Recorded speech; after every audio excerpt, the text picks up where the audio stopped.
మహోన్నతుడా, మమ్మల్ని మిక్కిలిగా ప్రేమించిన మా ప్రియ ప్రభువులకు తండ్రి, మీ ఘనమైన ఉన్నతమైన పాదాలకు యేసుక్రీస్తు పేరట మీకు కృతజ్ఞతాస్తుతులు చెల్లిస్తున్నాం తండ్రి. ఇగో తండ్రి, ఈ రీతిగా మేమందరం కూడుకొని మిమ్మల్ని ఆరాధించటకు మిమ్మల్ని మహిమపరచకు సిద్ధపడి ఉన్నాం తండ్రి. మా అందరి పట్ల మీ యొక్క కృప, మీ యొక్క కాపుదల ఉంచుకుంటాం. నా చిన్న ప్రార్థన మా రక్షకుడు మీ ప్రేమమైన యేసుక్రీస్తు పేరట అడుగుతున్నాం తండ్రి. ఆమేన్. మంచిది. మరి స్వార్థికులు చామన్న మావయ్యలు రావటం జరిగింది. అది మావయ్య బాగా పోయేసరికి ఎవరినైనా పంపిందంటే మరి శ్యామన్న అక్కాయి ఇద్దరు వెళ్ళారు కనుక మరి ఈరోజు మా వాక్యం చెప్పడానికి అమ్మాయి జేమ్స్ అన్న సిద్ధంగా ఉన్నారు. మరి సమయం చాలా గడుస్తుంది కనుక జేమ్స్ అన్న వచ్చిందాక కొన్ని మాటలు మనం ధ్యానించుకుందాం, ఆలోచిద్దాం. వాస్తవంగా ఏం చెప్పాలి అని నేను ఆలోచించుకుంటే అన్నీ తెలుసు కదా మనకి. ఏమేం తెలుసు?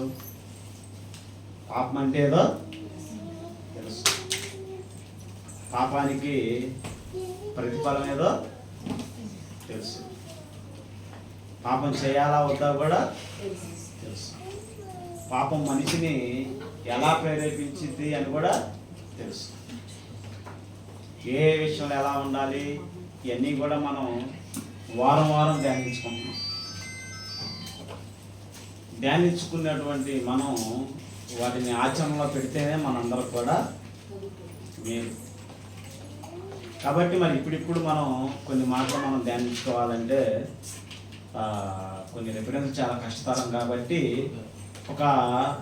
ఒక నీతిమంతుని యొక్క జీవిత చరిత్ర చూసుకుంటాం. నీతిమంతుడు, యథార్థపరుడు,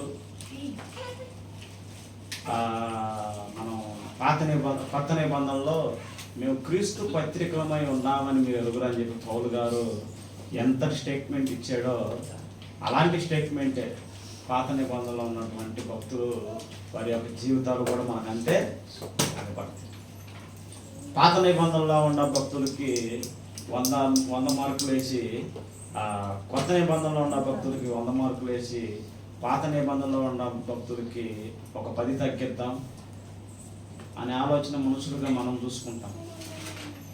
కాకపోతే వాళ్ళ జీవితాల హిస్టరీ అనేది మనం చూసుకుంటే నీతిమంతులంటే ఇతనే, యథార్థపరుడు అంటే ఇతనే, లేదా దేవుడు ఎన్నుకోదగ్గ వ్యక్తి, లేదా దేవుడు సేవ చేయడానికి అర్హుడు అని మనం ఎవరి గురించి చెప్పాలంటే వాళ్ళు చేసే పనుల గురించి మనం చెప్తాం. ఎట్లా చెప్తాం? ఇప్పుడు నేను సువార్త సేవ చేయాలి అనుకుంటున్నాను. నేను డొల్లతనంగా ఉంటే నా భార్య నమ్మిద్దా? నన్ను నమ్మిద్దమ్మా పద్మ? నమ్మదు. అంటే దేవుడు కూడా ఎవరు పడితే వాళ్ళని కూడా సేవకే పిలుచుకోడు. దీనికి సమర్థుడు ఎవడో వాడినే అనుకుంటాడు. అలాంటి వ్యక్తిని మనం ఒక ఆయన చూసుకుందాం. చూడండి, ఎవరంటే అయినా మనందరికీ తెలిసిన ఆయన దావీదు మహారాజు గారిని చూసుకుందాం. దావీదు మహారాజు గారి యొక్క తండ్రి గారు ఎవరు? యెషయా గారి యొక్క తండ్రి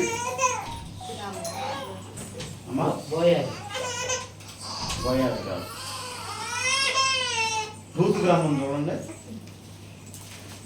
రూతు గ్రంథం 4వ అధ్యాయం. రూతు గ్రంథం 4వ అధ్యాయం చదువుకుందాం, బాగుంది. రూతు గ్రంథం 4వ అధ్యాయం. అన్నా ముగిచ్చారా? మీరు కంటిన్యూ చేస్తారు. రూతు గ్రంథం 4వ అధ్యాయం. రూతు గ్రంథం 4వ అధ్యాయం 18వ వచనం. అందరు ఫాస్ట్ లేరు.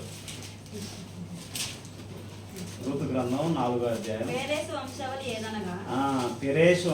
ఏదనగా పెరేసు హెస్రోనును కనెను, హెస్రోను రామును కనెను, రాము అమినాదాబును కనెను. అమినాదాబు నయస్సోను కనెను. నయస్సోను సల్మానును కనెను. సల్మాను బోయాజును కనెను. బోయాజు ఓబేదెదును కనెను. ఓబేదు యెషయిని కనెను. యెషయి దావీదును కనెను. యెషయి యొక్క తండ్రి ఎవరు? ఓబేదు. ఓబేదు యొక్క తండ్రి బోయాజు. బోయాజు ఎలాంటి వాడండి? ధర్మశాస్త్రాన్ని నిష్ఠాగరిష్టంగా ఫాలో అయ్యేటువంటి వ్యక్తి. దిక్కులోని వాళ్ళని ఆదరించాలి అని ఏది చెప్పింది? దిక్కు లేకుండా వచ్చినటువంటి రూతుని ఆదరించాడు. మీ ఊర్లో ఎవరైనా సరే కోతలు కోతున్నప్పుడు ఆ కోతల్లో ఉన్నటువంటి కొన్ని కొన్ని పనులని వదిలిపెట్టమని ఎవరు చెప్పారు? బోయాజు కాదమ్మా, కల్లులా ధర్మశాస్త్రం చెప్పింది. అంతేనమ్మా, బోయాజు చెప్పలా, ధర్మశాస్త్రం చెబితే బోయాజు పాటించాడు. దిక్కులేని వాళ్ళని ఆదరించండి అని చెప్పింది ధర్మశాస్త్రం. ధర్మశాస్త్రం చెప్పింది కాబట్టి బోయాజు ఏం చేశాడు? పాటించాడు. మీ ఊర్లో ఉన్నటువంటి మీ చెలల్లో పొలాల్లో పనులు పోసేటప్పుడు ఆ పనుల్లో కొన్ని కొన్ని పనులు విడిచిపెట్టండి అని ఎవరు చెప్పారు? ధర్మశాస్త్రం చెప్పింది. ధర్మశాస్త్రం చెప్పిందని ఎవరు ఫాలో అయ్యారు? బోయాజు ఫాలో అయ్యాడు. ఇంకా అట్లాగే మీ కుటుంబంలో ఎవరైనా సరే పిల్లలు లేకుండా చనిపోతే వాళ్ళని వివాహం చేసుకోమని ఎవరు చెప్పారు? ధర్మశాస్త్రం చెప్పింది. బోయాజు ఏం చేశాడు దాన్ని? అంటే ఇప్పుడు బోయాజు ధర్మశాస్త్రాన్ని నిష్ఠాగరిష్ఠగా పాటించే వ్యక్తి ఎవరు? బోయాజు. దావీదు యొక్క తాత. అంతేనా? మన భాష అర్థం కావడానికి వాళ్ళ హిస్టరీ ఎలా అంటే తండ్రుల యొక్క మేలులు లేదా తండ్రి చేసినటువంటి మంచి పనులు లేదా తండ్రి దేవుడి పట్ల కృతజ్ఞత కలిగి ఉంటే ఆ దేవుళ్ళు ఎవరికి వస్తాయి? పిల్లలకు వచ్చేస్తాయి. ఇంకంతే. తల్లిదండ్రులు దరిద్రులుగా జీవిస్తుంటే పిల్లలకు ఆశీర్వాదం ఉండిద్దా? తల్లిదండ్రులు ఎప్పుడు ఇంట్లో అరుచుకుంటా కొట్టుకుంటా తిట్టుకుంటా ఉంటే పిల్లలు మంచిగా తయారవుతారా? అవరు. అంటే బోయాజు యొక్క నీతిని బట్టి దేవుడు యెషయాని విడిచిపెట్టల. యెషయతో పాటు యెషయ గర్భాన పుట్టినటువంటి దావీదును కూడా విడిచిపెట్టల. అంటే నీతిమంతులుగా ఉన్నటువంటి కుటుంబాన్ని దేవుడు ఎప్పుడు కూడా ఎక్కడా కూడా విడిచిపెట్టడం. ఇంకంతే. విడిచిపెట్టాడు అంటే తల్లిదండ్రులు ఏదో కుళ్ళు ఉన్నాయి. మనుషులు బాగానే చుట్టానికి యాప్లికాయలా బాగానే ఉన్నారు, కానీ ఏడవ శాత ఏదో కుళ్ళు ఉన్నాయి. కుళ్ళు ఉంది కాబట్టి మీలో దీవెనలో మీ పిల్లల యొక్క ఆశీర్వాదాలు లేవు. బైబిల్ మొత్తం మీకు అది ఆగపడింది. ఇప్పుడు అలాగే చూసుకుందాం. ఇంకో మాట కూడా చూసుకుందాం. 2 మాటలు చెప్పి నేను ముగించేస్తాను. ఎందుకంటే అవకాశం ఇచ్చారు కదా, 2 నిమిషాలు చేతి బాగాలి కదా. మంచిది. రూతు గ్రంథం చదువుకుందాం. తర్వాత 1 సామ్యుయేలు గ్రంథం 16వ అధ్యాయం 13వ వచనం. సమూయేలు తైలపు కొమ్మును తీసి వారి సహోదరుల ఎదుట ఎవరికి అభిషేకం చేశాను? ఏ వయసు అమ్మా? చిన్న వయసు. దావీదు మహారాజు తన యొక్క జీవితం ఎలా ఉందంటే అన్నలతో పాటు పెద్ద పెద్ద సభలకు కూడా వచ్చి నిలబడేటువంటి పరిస్థితులు కాదు అతని. సమూయేలు ప్రకటన చేశాడు, యెషయా నేను మీ ఊరు వస్తున్నాను, మీ ఊరు వచ్చి మీ ఇంట్లో ఉన్నటువంటి వ్యక్తులకి నేను దీవెన దయచేయడానికి వస్తున్నాను అని అన్నప్పుడు యెషయా ఏం చేశాడంటే దావీదుని, అరే నువ్వు పోయి గొర్రెలు కాసుకోపోరా, నేనేమో అన్నం తీసుకొని ప్రవక్త వస్తున్నాడంట, నేను పోతున్నానని చెప్పి దావీదునేమో గొర్రెలు పంపించిండు, అన్నం తీసుకొని సమూయేలు గారికి వచ్చింది. అంటే దావీదు పరిస్థితి తండ్రి విషయం ఎలా ఉంది? వీడితో పనేవి ఎవరికి పని ఉంది? అది దేవునికి పని ఉంది. వర్షం తీసుకొచ్చి అందరిని పెట్టినా కానీ ఇది ఎవరు కాదు, ఎవడో ఒకరున్న వాడిని నేను పొద్దునే వాడిని గొర్రెలు కాయడానికి పంపించానని చెప్పి వాడిని బట్టకొచ్చి నుంచో పెడితే ఎట్టున్నాడు ఆయన? ఎర్రటి వాడంట, చక్కన కళ్ళు కాదు. చాలా మంది చూడంగానే కళ్ళు చూడగానే భలే బాగుంటారు. అలాంటి వ్యక్తి ఎవరు? దావీదు. చక్కటి వాడు, ఎర్రటి వాడు, సుందరంగా చక్కగా ఉండేటువంటి వ్యక్తి. తీసుకురాగానే ఆ దేవుని ఏందో తెలియదు, ఆ ఆశీర్వాదం ఏందో తెలియదు, ఆ అభిషేకం ఏందో కూడా తెలియదు. అలాంటి వ్యక్తిని తీసుకొచ్చి సౌలు మహారాజు ఏం చేశాడంటే అభిషేకం. సమూయేలు ఏం చేశాడు? అభిషేకం. దావీదు గారి యొక్క వృత్తి ధర్మం ఏంటిది? మొదటగా ఏంటిది? గొర్రెలే. రెండోది పురుషులు చెప్పాలి, స్త్రీలకు లేదు కాబట్టి. రెండవ వృత్తి పిలుపు అని చెబుతాడు. ఆడలే ముందు చెప్పాడు. మూడవ వృత్తి ముందు పురుషులు టక్కని చెబుతారు. మూడవ వృత్తి సౌలు గారి యొక్క ఆయుధాలు మోసేటువంటి ఉద్యోగం. 3 ఉద్యోగాలు చేశాడు. ఒకటి తండ్రి కాడ గొర్రెలు కాసేవాడు, తర్వాత సౌలు యొక్క ఆయుధాలు మోసేవాడు, మంచి వీణవాడు వాయిస్తూ చక్కటి పాటలో పాడేవాడు. ఆయన స్థితి, వాళ్ళ తల్లిదండ్రుల యొక్క స్థితి చూసుకున్నాం, దావీదు గారి యొక్క స్థితి చూసుకున్నాం. అయితే ఒకానొక సమయంలో తండ్రి పిలిచి మీ అన్నలకు ఆహారం ఇచ్చిరా అని చెప్పి మూల భుజాన పెట్టి యుద్ధంలో ఉన్నటువంటి అన్నలకు ఆహారం పంపించినప్పుడు అక్కడ చూస్తాడు ఏంటిది? గొలియాతుకి ఇశ్రాయేలుకి జరుగుతున్నటువంటి వాదోపవాదన. ఆ వాదోపవాదంలో కూడా అన్నల మొత్తం కూడా వచ్చి వాళ్ళ దావీదుని పట్టుకొని పక్కకి లాక్కొచ్చి నువ్వెందుకు రాయాడా, నీకేం పనేడా, నువ్వు మామూలు కాదు, అసలు గొడవలంటే ముందుంటావు, నీ బుద్ధి మాకు తెలుసు, నువ్వు అర్జెంటుకి నువ్వు పో అని చెప్పి అన్నలు కూడా అరుస్తారు. సామ్యుయేలు గ్రంథం మీరు ఇంటికి వెళ్ళినాక చదువుకోండి, చాలా చక్కగా ఉంది. అయితే ఆ వాదనిని గొలియాతు వచ్చి ఎన్ని దినాలు ఇశ్రాయేలు అంటాడు? 40 దినాలు అంటాడు. అప్పుడు ఈ బాలుడైనటువంటి ఎర్రటి వాడైనటువంటి దావీదు మహారాజు దాన్ని చూసి ఇరుగు పొరుగు వాళ్ళందరూ చెబుతాడు ఏమని? నేను వాడిని చంపుతా. అప్పుడప్పుడు మనం గొడవలు ఆడుకుంటున్న పిల్లలు వచ్చి మా నాన్న మీద కొత్తావా నువ్వు, నేను వాడిని చంపేస్తా అంటున్నాడు. అలాంటి పరిస్థితులు 40 దినాలు ఇశ్రాయేలీలు ఎట్లుందంటే మీలో మగవాడు అనేవాడు ఎవడైనా సరే ఉంటే వచ్చి నన్ను చంపి మా వల్లనే పట్టుకెళ్ళండి అని చెప్పి గొలియాతు అనేటువంటి వాడు నిలబడి ఇశ్రాయేలుని హీనంగా, దుర్మార్గంగా, దరిద్రంగా చూస్తే సౌలు సైతం ఏం చేశాడు తెలుసా? తలకాయ పట్టుకుండు. వాడేంద్ర దాదాపు అంతెత్తుండో 18 అడుగులు ఎత్తుండో, వాడి డాలు మోసేవాడు ఒకడో, వాడి ఏట మోసేవాడు ఒకడో, వాడు నుంచుంటేనే మేము చూస్తేనే చచ్చిపోతున్నాం, వాడిని ఎవర్రా చంపేదని చెప్పి సౌలు సైతం 40 దినాలన్నా 40 దినాలు అంటే 40 రాత్రులు 40 పగల్లో. ఇటుపక్క ఏమో ఫిలిస్తీన్ వాళ్ళ యొక్క సైన్యం, ఇటుపక్క ఏమో ఇశ్రాయేలు సైన్యం, మధ్యలో ఈడు వస్తాడు. మీరు ఎవరైనా సరే మగాడు అనేవాడు ఎవడైనా ఉంటే నన్ను చంపి పోండ్రా అని బూతులు మాట్లాడేటువంటి వాడు గొలియాతు.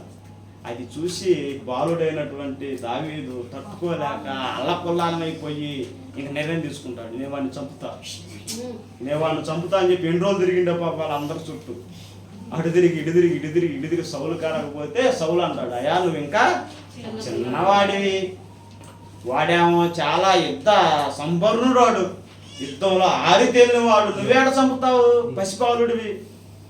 పసిబాలుడు నువ్వేడ చంపుతావా అని చెప్పి వేడుకుంటే అప్పుడు చెబుతాడు, నేను నా చిన్నతనంలోనే సింహాన్ని ఎలుగుబంటిని, ఎవరమ్మా బైబుల్లో సింహాన్ని ఎలుగుబంటిని చంపిన వాళ్ళు ఎవరెవరు?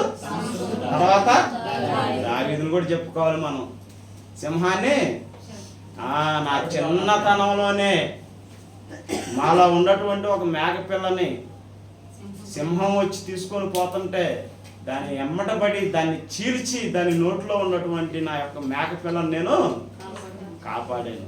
ఎలుగుబంటు అనేది సింహం కంటే బోర్డు డేంజర్, అది ప్రమాదం, దానికి 2 చేతులు ఉంటాయి, నోరు ఉండిద్ది, దాని సైతం నేను చంపానని చెప్పి వేడుకుంటే ఒకవేళ దేవుడు ఈ బొడ్డోడు చేత నాకేమన్నా దేవుని దెత్తడేమని చెప్పి సౌలు సిద్ధపడి మొత్తం డాలు గీలు మొత్తం తొడిగి యుద్ధానికి పంపిస్తాడు.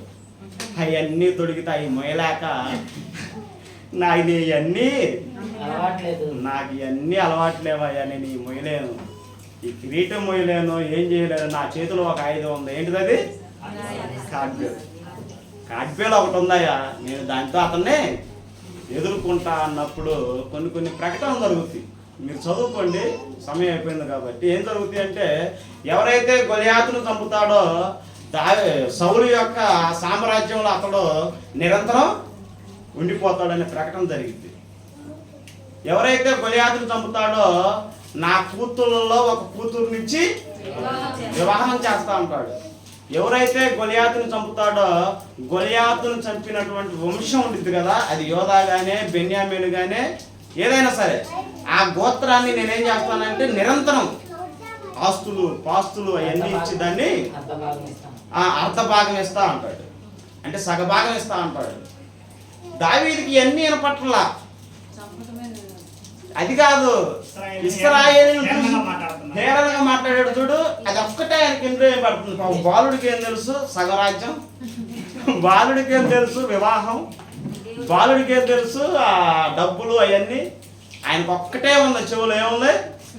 ఇశ్రాయేలుని తక్కువ చూపు చూస్తున్నాడు, ఇశ్రాయేలు దేవుణ్ణి. కాబట్టి వాడిని నేను చంపాలి అని చెప్పి పోయాడు. ఏం చేశాడు? ఒడిసి ఏం చేశాడు? ఒడిసితోటి కార్డ్బేల్ తీసుకొని తల మీద కొట్టిన తర్వాత వాడి కింద పడ్డ తర్వాత వాడి కత్తి తీసుకొని వాడి తలకాయని నరికి పడేసి ఇట్లా పట్టుకొని తలకాయని సౌలు కాడకు వస్తాడు. అసలు ఎట్లుంది ఆ సీను? మనకు ఎట్లుందా కానీ తెరబొమ్మ మీద చూపిస్తే భలే ఉండిద్దాం. ఈ సీన్లన్నీ కూడా సినిమాల్లో తీసుకొని వాళ్ళందరూ డైరెక్టర్ వాళ్ళందరూ కూడా బైబిల్ చదువుతారు, భగవద్గీత ఖురాను అన్నీ చదివి వాటిలో ఏది బాగా హైలైట్గా ఉందో తీసుకొని దాన్ని చూపిస్తారు మనకి. అప్పుడైతే మనకి భలే ఆనందంగా ఉండేది. ఇప్పుడు అది చూడటం కంటే కూడా చదివితే మనకి ఇంకా ఉబ్బి లోరాలా, ఈ చేతుల మీద అంటే నిలబడాలా నాకు తెలిసి. దావీదు గొలియాతు యొక్క కత్తి తీసుకొని తల నరికి తలకాయ పట్టుకొని సౌలు కాడకు వస్తే దావీదు చంపిన కత్తిని తీసుకెళ్ళి ఎక్కడ ఉంచారు తెలుసా? ఆశ్రయపురాలో ఉంచారు. గొలియాతుని చంపినటువంటి కత్తి మీకు ముందు రోజుల్లో తెలిసింది. తీరమసి ఓవరాల్గా ఏం జరిగింది? దేవుడు దావీదు ద్వారా ఇశ్రాయేలీయులకు ఏం చేశాడు? సమాధానాన్ని దయచేశాడు, విజయాన్ని దయచేశాడు. తర్వాత ఇంక సౌలు ఏం చేశాడు? శబాష్ మంచి దాసుడా, కాబట్టి సైన్యానికి నువ్వు అధికారిగా ఉండు, సైన్యంలో నువ్వు నెంబర్ 1గా ఉండు, సైనికుడు నీకు అప్పచెబుతున్నానని చెప్పి సైన్యాన్ని అప్పచెప్తే దావీదు ఎక్కడికి పోయినా ఏం చేశాడు? విజయాన్ని సాధించుకుంటూ వచ్చాడు. గొర్రెల కాపరి సీను మొట్టమొదటగా తండ్రి కూడా వెలువైన వ్యక్తి, అంతేనా? తర్వాత గొర్రెల కాపరి, తర్వాత పాటలు పాడుకునే వ్యక్తి, తర్వాత ఆయుధాలు మోసే వ్యక్తి, తర్వాత యుద్ధంలో తన అన్నలు అసహించుకునేటువంటి వ్యక్తి. ఒక 5 పరిస్థితులను దాటి యాడికి పోయాడు? సైన్యాధిపతి అయ్యాడు. ఎవరు? దావీదు. సైన్యాధిపతి అయ్యి ఒకానొక సమయంలో వేల మందిని చంపి వస్తుంటే ఇశ్రాయేలు అందరూ ఏం పాట పాడారు? అదే పెద్ద సమస్య. అక్కడ వచ్చింది పెద్ద సమస్య. అక్కడ నుండి కథ ఏమైంది? దాని నుండి కథ అక్కడ నుండి ఇంకా కథ మారింది. ఎంతమందిని చంపాడు? 10,000 మందిని అంట. మీకు నేను ముందున్న రోజుల్లో ఇది ముక్కలుగా చెప్తాను. దావీదు మహారాజు కత్తి ఇలా పట్టుకొని జనాలను చంపుతుంటే ఆ నెత్తురు ఉండిద్ది కదా, ఆ నెత్తురు అంటే ఈ పిడకలకి ఎలా గెట్ల కట్టకపోయేదంట. చంపి చంపి చంపి చంపి చంపి చంపి అంతటి వీరుడు అంట.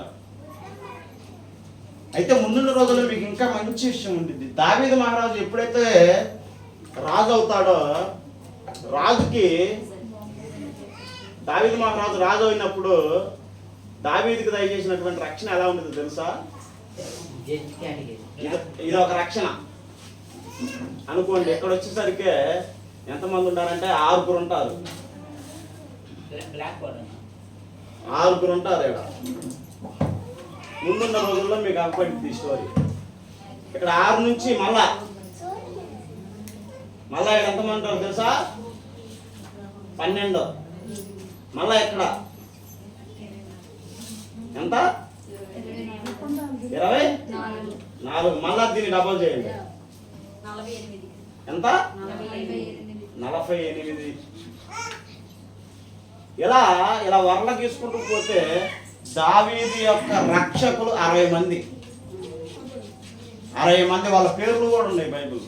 మీరు చదివారు ఎప్పుడన్నా? వాళ్ళ పేర్లు కూడా ఉన్నాయి 60 మంది. ఈ 60 మందిలో ఈ 6 ఉన్నారు చూడు. ఈ 6 ఒక్కొక్కడు యుద్ధానికి పోతే ఒక్కడు 10,000 మందిని చంపుతాడంట. ఒక వ్యక్తి 10,000 మందిని చంపుతాడంట. ఈ ఒక్క వ్యక్తి 6. ఈ 12 మందిని దాటుకొని ఈ 24 మందికి అక్కడికి రావాలి. 7 దాటుకొని ఎక్కడికి రావాలి.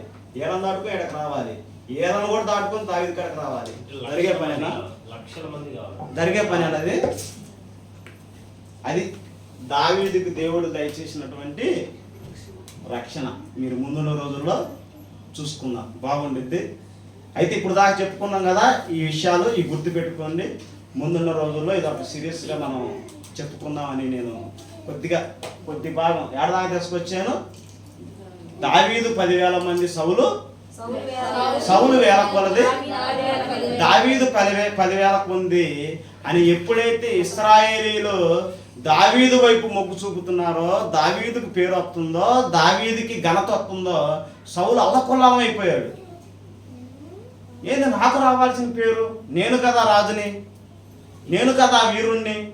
ఇతను ఎక్కడో గొర్రెలు కాసుకునేవాడు కదా, ఇతను ఎక్కడో ఎవడో ఎస్ఐ కొడుకు కదా, నేను కదా తెచ్చింది, నా కాలంలోడు కదా అని అసూయ, కుళ్ళు, వ్యసనం, విషపు చూపు ఇవన్నీ కూడా చూసి ఎప్పుడైతే మనం వచ్చిన ఏంటిదాడా దావీదు 10,000 సౌలు 1,000 కొలది, దావీదు 10,000 కొలదని చెప్పి ఇశ్రాయేలీలు నాట్యం ఆడుతూ వాయిద్యాలతోటి ఊరేగింపు చెందారో అక్కడ నుండి మీకు కథ మారిద్ది. అది ముందున్న రోజుల్లో మనం చూసుకున్నాం. ఇప్పుడు దాకా చెప్పబడినటువంటి మాటలో 16వ అధ్యాయం కాని నుండి దాదాపు 18వ వచనం దాకా ఇంటికి నాకు చదువుకోండి, మీకు బాగుండిద్ది. ఈసారి మనం చెప్పుకునేటప్పుడు కొద్దిగా నాకు ఫ్రీగా ఉండిద్ది, మీకు కూడా వినేటప్పుడు ఆనందంగా ఉండిద్ది.